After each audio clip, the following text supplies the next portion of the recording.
Hello everyone and welcome to my channel Power and Redemption. My name is Nicole and I would tell you as early childhood you were born and initiated. As early in my childhood I was born and initiated into a household prepared to be governed by a narcissist. Now, at first, as a child, you have no idea. However, early enough, I recognize that it's a huge family, mainly of women, very industrious, hardworking, beautiful. But there were a lot of children, and almost all homes were single parent. The fathers were not there. There were little or no marriages. If there were marriages, they did not last. And I also recognize, although there were religion, there were no relationship with the Most High God. So I grew up in Catholicism.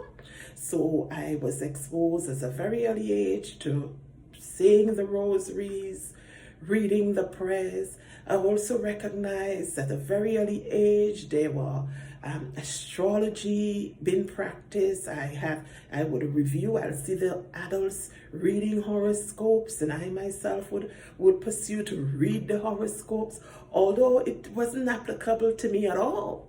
But some of it, I would read it because this is practice. Also, I would see them food dedicated to different altars. The neighbors participate in preparing food and saying praises and giving thanks and having the children come and partake in the ceremony, eating on leaves. And I thought it was, it was just practice. It is common nature. However, in my later years, and when I'm going through the process of deliverance, I had to denounce, I had to repent, I had to disassociate myself, I had to break covenants, because these things were appearing when I started praying and fasting after numerous bad encounters in my life. I will having this dreams, seeing these abnormal things, seeing there were a whole range of spirits that was associated with the pitfalls of my life. And not only that, at the hand of my mother, in the home, you would have abuse. I suffered sexual abuse. My mother was highly abusive. I could remember as a child, and at the time you thinking it's just strict parenting. But I remember as a child, having to wash my hair. It was very difficult for me to have any hair up to this day coming down in my face. So washing my hair forward, it gives me anxiety. And what I could recall quite vividly is that at a very young age, this was used like a sort of torture by my mom. She knew I had a phobia for this, and she continued to do it. And moreover, what was strange was, if I have to wash my hair on Sunday, she would say to me as early as Thursday, I would be washing your hair on Sunday. And knowing the torture and the fear, I would be replaying and recanting, hoping it would rain on Sunday, hoping she has to go away on Sunday, hoping that I had an aunt who sometimes visit, and depending on how my mother felt, my aunt would wash it for me. So all this things as a child I had to, deal with and focus on and at a very tender age. I also observe, I had a lot of other siblings, and we didn't share the same dads. And I also noticed that based on her relationship and how she felt, that's how I will be treated. So if the relationship is going good, oh, the house is quiet, everything is peaceful, I'm treated perfectly fine, and everything is good. The time the relationship is taking a downturn, rage, and specifically, I would be the target. There were others.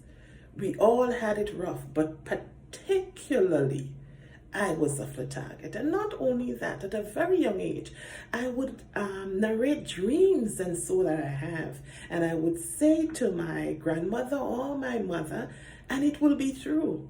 I remember seeing this village man in the house in the wee hours of the morning, sitting on a chair.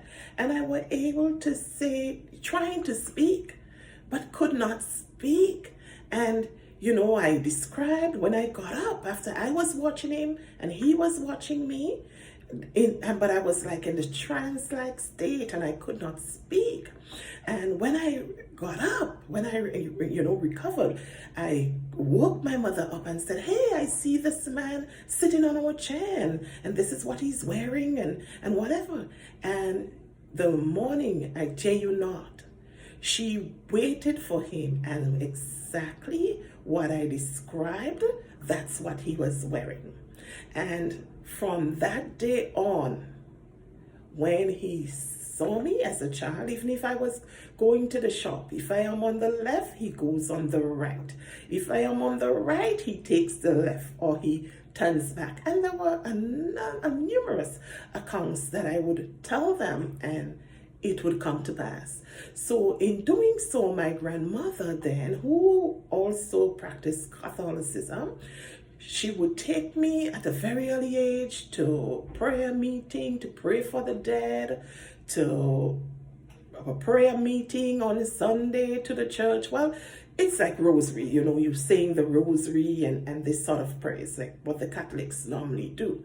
And she would take me with her, and I would also say to her, like, when, it's dark, I'm seeing like different color coffins, flashing or passing, in the yard.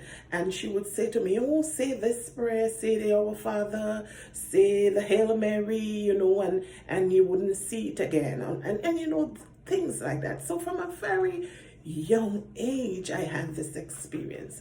And also what I realized that grooming in a narcissistic household, especially by your mother who is fully narcissistic,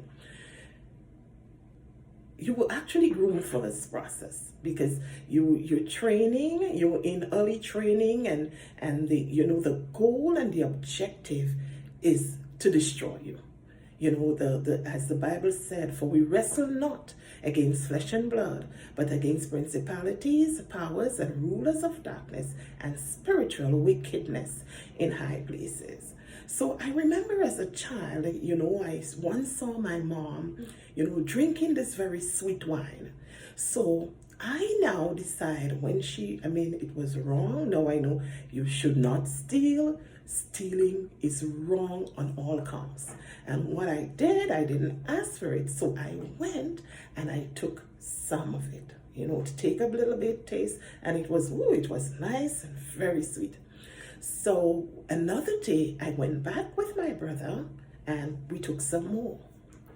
So following that day, I remember going back to the cupboard to have some again. And in the place of that wine, same bottle, same color, was poison. How I knew it was poisoned, when I put it to my nose, I smelt it. It was a pesticide that is used for plants to kill weeds and so. And I tell you not, there are people I know who unalive themselves and they drank this substance, and I never heard of any survivor reports.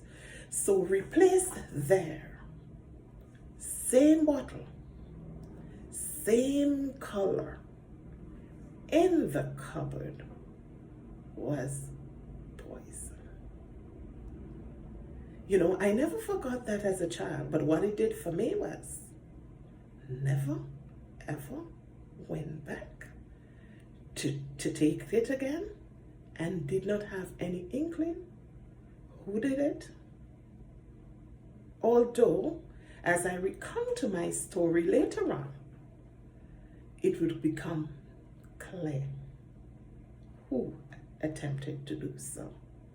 But God, He is able to keep us from falling.